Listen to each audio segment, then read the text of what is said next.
Welcome back for another bite-sized edition of Look Behind the Look, where I dive into some of my favorite hair, makeup, and style moments in film history. In honor of the 35th anniversary, let's take a look at my favorite Tarantino film, and probably yours, Pulp Fiction. Nobody else could have brought Mia Wallace to life the way Uma Thurman did. She was the cool girl who made us all want to get a blunt black bob, and every Halloween you can still spot a swarm of Mias out on the town with their own renditions of her many unforgettable looks. She was a female reservoir dog with a gorgeous red lip. I did some digging, and we did find out that, in fact, it is Chanel COCO ROUGE lipstick in the color Destiny, which sadly has been discontinued. So I will be scouring eBay tonight to find myself some, because I've been holding on to the last bits of my Pulp Fiction Urban Decay collection for almost a decade, and it's getting kind of gross. Now, incidentally, the Urban Decay collection lipstick color was called Mrs. Mia Wallace. If you want to eBay that, that was discontinued, but they tell me that there is a dupe, an Urban Decay color called Bad Blood, which is nearly the same, which you know is not good enough, but it's pretty. Costume designer Betsy Heinmann worked tirelessly to source and craft Mia's wardrobe pieces on a shoestring budget. The one item she borrowed came from Chanel. Once again, Mia's gold slippers were a perfectly fitting pair of ballet flats that tied together her infamous white button-up and black capri ensemble while she and John Travolta danced at the Jack Rabbit Slims.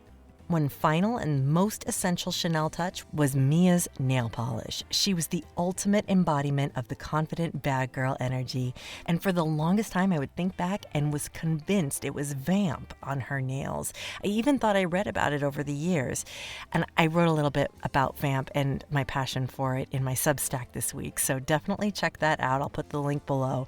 To this day, it still has a grip on me. It was Chanel COCO ROUGE, so I stand corrected, and now you know what it is as well.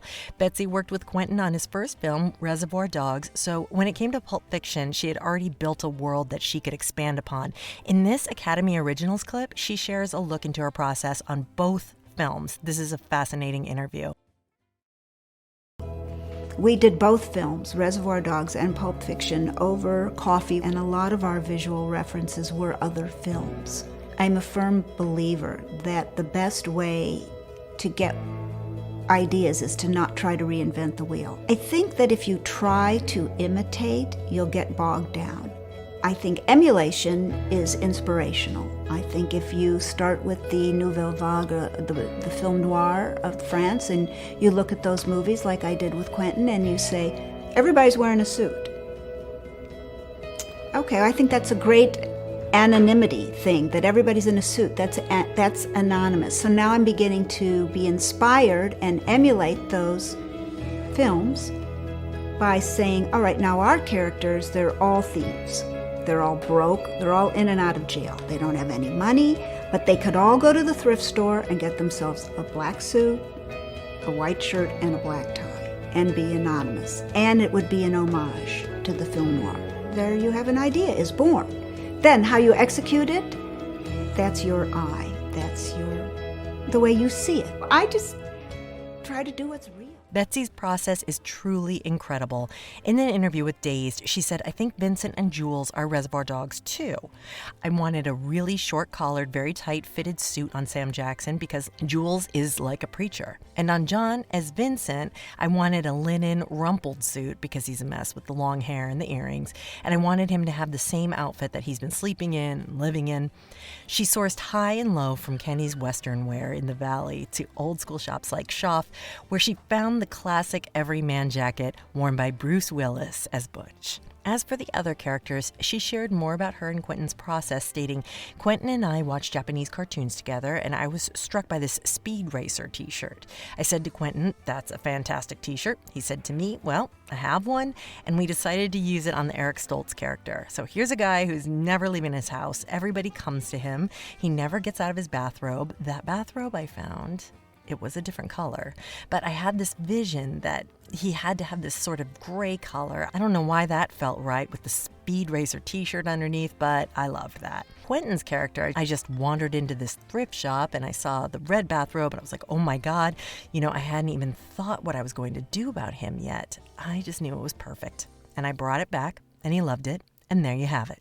It seems to be a funny running theme with many male actors having hair snafus that turn into their most memorable look. From Blaine's misshapen wig in Pretty in Pink to, spoiler alert, our next bite-size episode, Kevin Bacon's haircut that got him a very special role that you may be able to guess what it is. And these mishaps are why we are here today. Samuel L. Jackson as Jules in Pulp Fiction.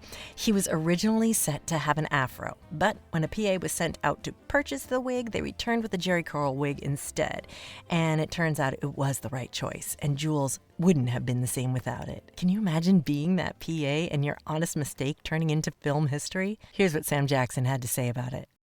I'm brand new again. Was the hair choice yours? Actually, it became mine because Quentin actually wanted me to have an afro wig. He wanted it to be a big afro. So the PA he sent out to buy the wig bought the wrong wig. Really? She bought a Jerry curl wig. And wow. when she came back with it, he was like, no, I told you afro. And I was like, no, this is totally right. Yeah. And I put it on and we had this whole thing and he started fussing about it. I'm going, look, man, everybody in NWA had a Jerry curl at that time. And this is perfect for Jules, for that neighborhood. Yeah. And we do that. And he was like, oh. Okay. And you know what they call a quarter pounder with cheese in Paris? They don't call it a quarter pounder with cheese? Oh man, they got the metric system. They wouldn't know what the fuck a quarter pounder is. And what do they call it? They call it Royale with cheese. Royale with cheese. That's right. I'm a lifelong vegetarian, so what's the veggie equivalent to a quarter pounder royale with cheese? No, I'm just kidding. I love that scene, and I am desperately trying to distract myself from eating Vamp and COCO Rouge right now. That's what's happening.